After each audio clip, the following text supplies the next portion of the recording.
The company we're about to talk about in this video may be the last cheap EV SPAC to buy. And I don't think it's going to be cheap for long, and that's what we're going to talk about in this video. So stick around. Hey guys, welcome back to the channel. Thank you so much for joining me for another video. I'm Allan. We talk about stocks on this channel, and this stock I am very excited about because I think it's going to double our money relatively quickly. Now, you can decide whether or not you want to buy this stock, obviously, right? I'm just a guy on YouTube, so use this video as part of your research, as part of your due diligence. But I'm going to talk about a lot of stuff. We're going to go through the investor presentation. We're going to go through some stuff I found on Reddit. We're going to talk about another SPAC that's very similar, that is more than twice as expensive right now as this company. And this company has very good prospects going forward, and I'm really excited to share it with you. So here it is. The company is GIK, and some of you might be familiar with it, but this is a SPAC that's merging with Lightning eMotors. Lightning eMotors already has vehicles on the roads. They already have purchase orders worth over $100 million. Their expected revenue over the next few years is going to grow by a couple $billion. And in effort to sound like a doofus right now, if they just capture 2% of the total addressable market, just 2%, it's very small. They could be bringing in billions of dollars worth of revenue, but they're already bringing in a good amount of revenue. Okay, so GIK is the company we're going to talk about right now. And look at this stock chart. They're still trading around $14. Lots of ups and downs, right? There's been a high of almost $16. It's dropped back down since then. And I'm going to buy this next week. I'm going to buy it tomorrow, and I'm going to hold it for a little while because I think this is going to have almost an identical run to XL Fleet. XL Fleet's trading for $29 a share right now. This may be the last cheap EV SPAC right now. If I'm wrong, please tell me. If there's another EV SPAC with this type of potential, once we go over the presentation, if you think there's another EV SPAC that's cheaper than this with this type of potential, please tell me, because I want to buy that one too. Because all of these EV SPACs, seemingly regardless of the prospects, they go up. They only go up. Stonks only go up, guys. So in this case, right, like consider this, right? $14 for an EV SPAC right now that has potential, that has actual potential. They don't only have vehicles on the road, they have charging solutions like SPE. This company could be a really big deal. It could actually be a contender. This company could be a contender. So let's pull up the presentation. If they get 2%, Tom Nash, I hope you're watching this, buddy. Can you call me a doofus? I dare you, homie. I dare you. But look at this. The total addressable market just for the medium duty is $67 billion. The total addressable market. And Lightning eMotors, they're going to do this. They're already doing it. Look at this, right? So they have a total of 120 vehicles on the roads right now, okay? They have binding purchase orders of over $150 million. Those are contracted, legit, right now purchase orders, okay? Now, XL Fleet, right next to these guys, right? How many EVs do they have on the road right now? Zero. They have a bunch of hybrids, like a Nikola. Binding purchase orders, zero. Total EVs on the road, zero.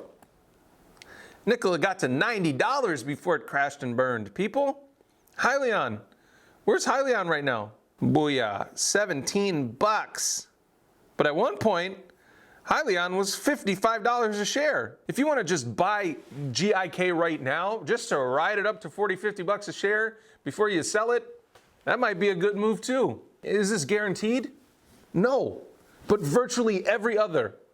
I can't think of one EV SPAC that hasn't gone up a lot from $14.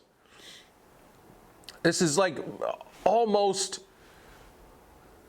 a certainty that like the investment that I'm going to make is going to double. I don't know. I don't see how it can't.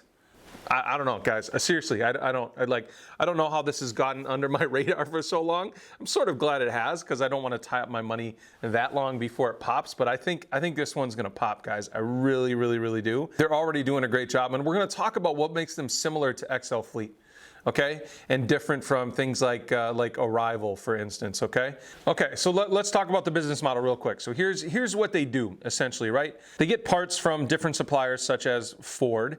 They work with Romeo Power, which is RMG. That's another SPAC that's actually I think voting tomorrow to finalize everything right here. So they get, let's say they get components, chassis, bodies from Ford, for instance, right? And then they get a bunch of other stuff from a bunch of different companies. They have some patented technology as well, and they put everything together. They're not completely trying to reinvent the mold here, guys, like Arrival or something, right? So Winnebago, for recreational vehicles and specialties. They work for ambulances, shuttles. Keep in mind, this is a 100% EV play, okay? This isn't a hybrid play, it's an EV play. The reason I say that is because a company like XL Fleet, for instance, is hybridizing their vehicles that are already out there. Okay, so you drive your Ford F350 or whatever the hell, I don't even know if that's a model, Ford F150 into the garage, and XL Fleet makes it a hybrid vehicle. Okay. What Lightning eMotors is doing is they're purchasing the parts from different providers. They're making these vehicles 100% EV powered. The reason I say that is because if you don't think that EVs won't be subsidized or have some sort of tax benefits or advantages for companies, you're wrong, because there will be, I almost 100% guarantee that there will be a bunch of incentives over the next few years, 10 years, 15 years, for companies to go 100% EV. I can almost guarantee it. And companies are going to take advantage of that.